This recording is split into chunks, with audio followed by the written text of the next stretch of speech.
அந்த காலத்து பேச்சாளர்களும் சரி, இந்த காலத்து பேச்சாளர்களும் சரி. இப்ப ஆகாக நின்றுகிட்டு இருக்கவங்க என்ன நினைக்காங்க, ஏதாச்சும் ஒன்று சீக்கிரம் சொல்லி முடி. 11:30 மணிக்கு சாமிக்கு பொட்டெல்லாம் அழைச்சா அவரும் அழைச்சாச்சு. நாங்கள் சாமியை பார்க்க போவோம், சீக்கிரம் சொல்லு அப்படிங்கிற அளவுக்கு நிலைமை வந்தாச்சு. கடைசியா பேசி போன தம்பி கேபிஎஸ் அருமையா சொன்னார், தண்ணி குடிக்கிற தண்ணி கூட இந்த இடத்துல கலப்படம் ஆயிடுச்சு. இப்பதான் ஒரு இணைஞ்சிருக்கான், சாகம் சொல்லி விஷத்தை குடிச்சான். ஐயோ விஷத்தை குடிச்சானே அப்படின்னு சொல்லிட்டு அவன் ஆஸ்பத்திரி கொண்டு போயிருக்காங்க. பொழைச்சிருக்கான். என்னன்னு கேட்டா விஷத்துல கலப்படம் பொழைச்சுக்கிட்டவனுக்கு ஊசி போட்டாங்க பாருங்க, அப்ப செத்து போயிட்டான். என்னன்னு கேட்டா ஊசியில கலப்படம். விஷம் குடிச்ச அவனை காப்பாற்றுறதுல கலப்படம், காப்பாற்றுறதுக்கு போடப்பட்ட ஊசியில கலப்படம். இன்றைய காலம் அப்படித்தான் இருக்கு, கலப்படத்தில் வாழ்ந்து கொண்டிருக்கிறது. ஒரு 2 விஷயத்தை சொல்லி தீர்ப்பு வந்தலான்னு நினைக்கிறேன். இப்ப உள்ள காலகட்டத்தில் பாத்தீங்கன்னா உறவோட வலிமை குறைஞ்சிருச்சு. உறவோட வலிமை குறைஞ்சிருச்சு அப்படின்னு சொல்றோம். எதுக்காக சொன்னா, உங்க ஊர்ல ஒரு படிக்கிற பையன், ஒரு பையன் அவன் அக்கா வீடு கோயம்புத்தூர் இருக்குது, இல்ல மெட்ராஸ்ல இருக்குது. டேய், நம்ம அக்கா வீடு அங்க இருக்குது, நீ காலேஜ்ல போய் ஹாஸ்டல்ல இருந்து படிக்க வேண்டாம், நம்ம அக்கா வீட்லயோ நம்ம மாமா வீட்லயோ நீ படிச்சு போட்டா எத்தனை பேர் ஏற்றுக்குவாங்க? யாராவது ஏற்றுக்கிறாங்களா? அவனுக்கு இந்த வீடு செட் ஆகாது, உன் மகன் இந்த வீட்டுல இருந்துக்க மாட்டான். பாருங்க உறவு முறை எப்படி ஆயிப்போச்சு பாருங்க. ஆனா அந்த காலத்துல ஒரே ஒரு கதை, ஒரு கிராமத்துல ஒரு கணவன் மனைவி, அந்த கணவன் மனைவி பாத்தீங்கன்னா எப்ப பார்த்தாலும் அந்த மனைவி வெளியிலே வச்சுக்கிட்டு இருக்கவா, வேலைக்கு போயா, இதை செஞ்சான்னு அவன் மனைவி பயனே வாழ்ந்துட்டு இருந்தான்.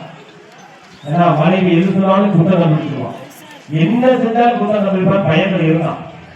அப்பேற்பட்ட அந்த மனைவி அவனை என்னடா சொல்லி குற்றம் சொல்லலாம், எப்படா குற்றம் கண்டுபிடிக்கலாம் அப்படின்னு இருந்தான். ஒரு நாள் அவங்க வீட்டுல 7 பொட்ட பிள்ளைங்க. எத்தனை பொட்ட பிள்ளைங்க? 7 பொட்ட பிள்ளைங்க. 7 பொட்ட பிள்ளைகளுக்கும் அம்மா போட்டுருச்சு, முத்து போட்டுருக்கு, அம்மா போட்டுருக்கு.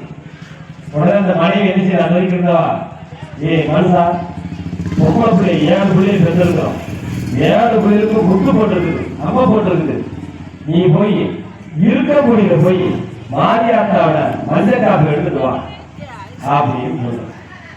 இவன் அப்படியே பஸ்ல ஏறி இருக்க முடிக்க போறான். மாரியாத்தாட்ட போய் மஞ்சள் காப்பு வாங்கிட்டு பஸ்ல ஏறி வரலான்னு கேட்டு வர்றான். பஸ்ல ஏறி உட்கார்ந்துருக்கான். அப்போ ஒரு பொம்பளை கை குழந்தையோட சந்தல் வழி, ஐயா பசு கூட்டமா இருக்குது, இந்த குழந்தைய பிடிக்கணும்னு குழந்தைய வாங்கி வண்டி வச்சுட்டான். அந்த அம்மா பஸ்ல ஏறி, கூட்டம் பயங்கரமா இருக்குது, அதெல்லாம் பணியில நிற்கிறது, நடுவுக்கு உட்காந்துருக்கான். பஸ் போயிட்டே இருக்கு. 2 ஸ்டாப் ஆன உடனேயும் அந்த பிள்ளையை கொடுத்தா அம்மாவை காணும், பிள்ளையை கொடுத்தா அம்மாவை காணும். ஐயோ யாரு பிள்ளை கேட்க போது யார் பிள்ளையோ என்னமோ ஏதோ சொல்லி பயந்துட்டு இருக்கான். பிள்ளையை கொடுத்த பெண் இறங்கி வேற இடத்துக்கு போய்விட்டான். ஏன்னா தவறான வழியில பிறந்த குழந்தைன்னு சொல்லி இந்த குழந்தைய தொலைக்காட்சி கொடுத்துட்டு போயிட்டான்.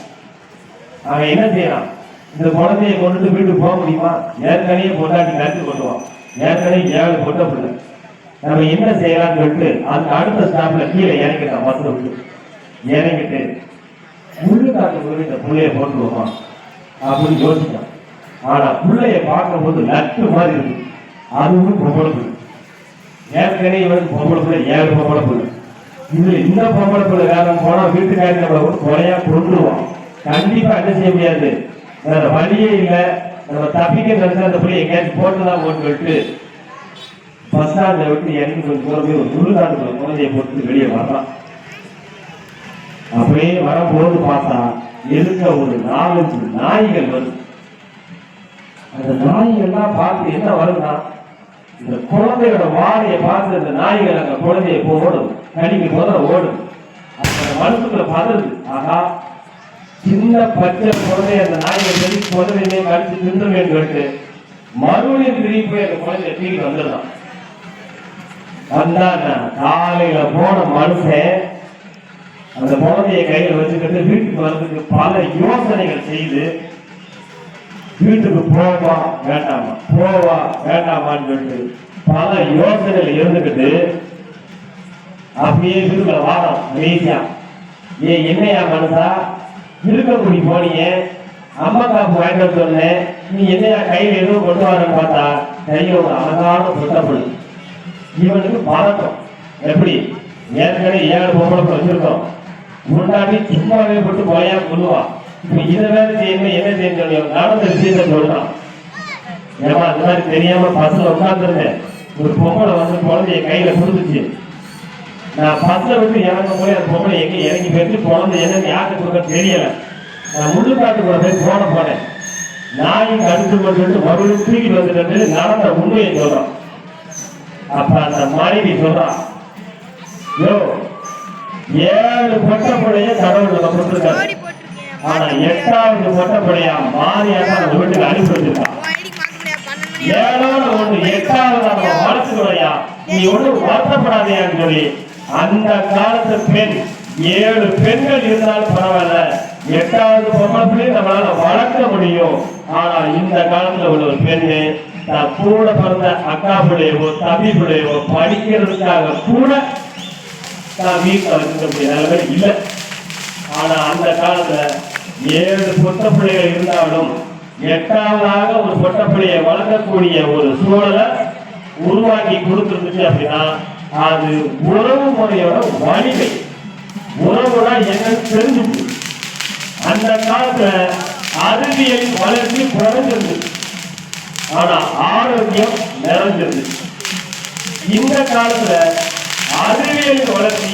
அதிகம் ஆரோக்கியம் குறைவு அந்த காலத்துல வீட்டை பாதுகாக்கிறதுக்காண்டி நாய் வளர்த்தாங்க இந்த காலத்துல நாயை பாதுகாக்கிறதுக்காண்டியே வீடு கட்டாங்க பாருங்க அந்த காலத்துல குடியிருக்கிறதுக்கு வீடு இல்லை ஆனா இந்த காலத்துல வீடு இருக்கிறது குடியிருக்கிறதுக்கு வீட்டை ஆடு அப்ப அந்த காலத்தோட இந்த காலத்தை ஒப்பிட்டு பார்க்கும் போது வசதி வாய்ப்புகள் கூடியிருக்கு அதை மறுக்கவே முடியாது வசதி வாய்ப்புகள் கூடியிருக்குது அறிவியல் தொழில்நுட்பம் வளர்ந்துருக்குது அதுல எந்த மாற்று கருத்தும் கிடையாது ஆனா அந்நியோட சந்தோஷம் அப்படிங்கிறது இருக்குதா அப்படின்னா கண்டிப்பா இந்த காலத்துல பிறந்தது அந்த காலத்துல அந்நியோடைய அதிகமா இருந்துச்சு அறிவியல் கம்மியா இருந்துச்சு இந்த காலத்துல அந்நியோனியம் குறைவாக இருக்கிறது அறிவியல் அதிகமாக இருக்கிறது என்று கூறி